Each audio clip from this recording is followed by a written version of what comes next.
In this lesson, we're going to be doing some variation word problems, which sound really complicated, but they're going to be almost as easy as the last videos you watched on variation problems.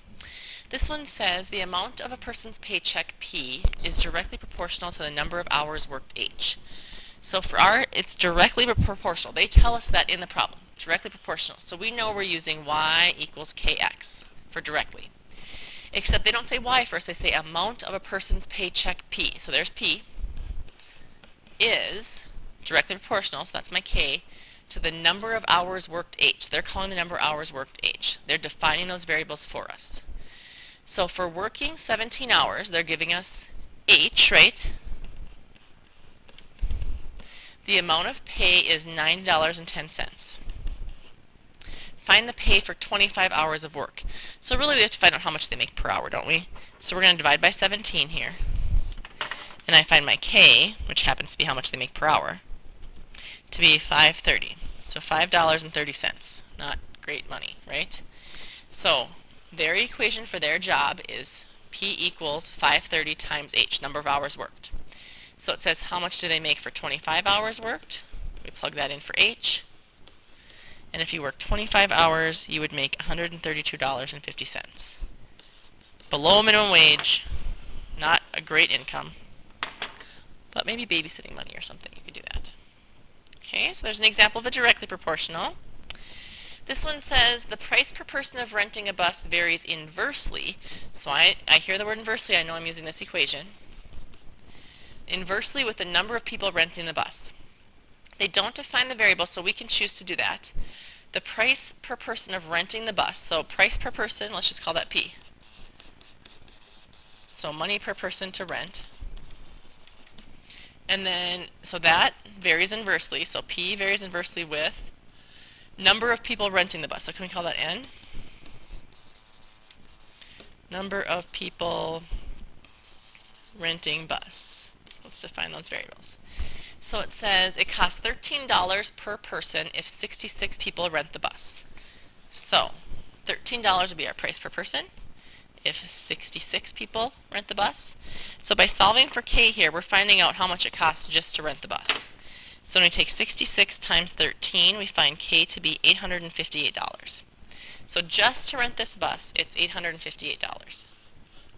This is what when we go to state for things and they get people to sign up for the bus, they do this to figure out how much it's going to cost you to ride the bus and how many people they can fit on the bus and if they're going to make that bus, the fan bus, go or not. And they don't normally make money off the fan bus, they're just trying to make it so you can pay the least amount, but they have to have a full bus or else it's not worth going because people would have to pay too much. So here's our equation for the bus. It says how much will it cost per person if 94 people rent the bus. So our N is 94, so take $858 divided by 94 people. My price per person then would be $9.13. Which is kind of common sense, right? This kind of makes sense. This is one right off your Excel math. It says the amount of oil used by a ship traveling at a uniform speed varies jointly. Okay, so we have the word jointly here. I'm going to say y equals kxz.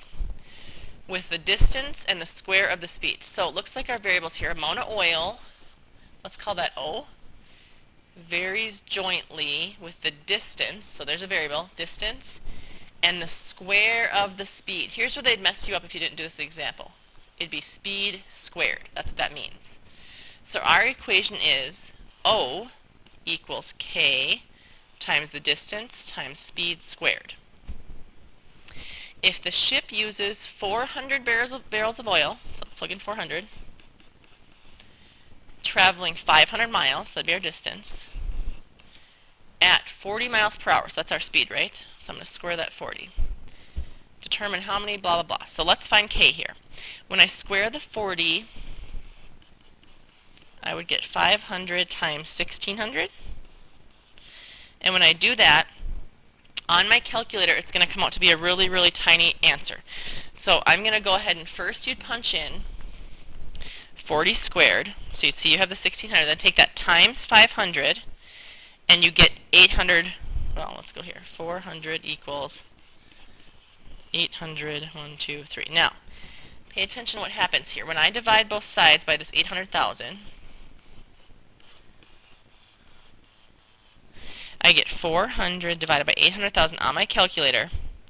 I get 5. This is what my calculator tells me.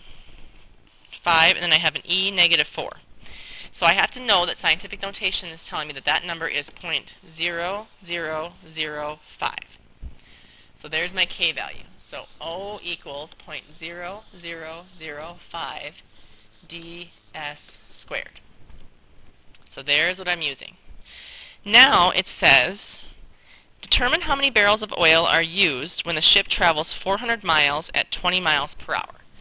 So I'm going to say 400 miles at 20 miles per hour. So I'm going to square that 20. Make sure you remember to square that. That's where a lot of people mess up on this.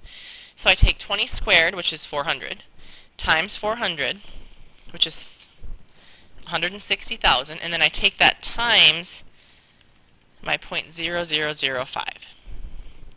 So when I multiply all those numbers out, you should get 80. And we're going to label this barrels. Our other ones we were able to label money, but this one is actually barrels. So there are some example problems on inverses. Let me know if you have any questions.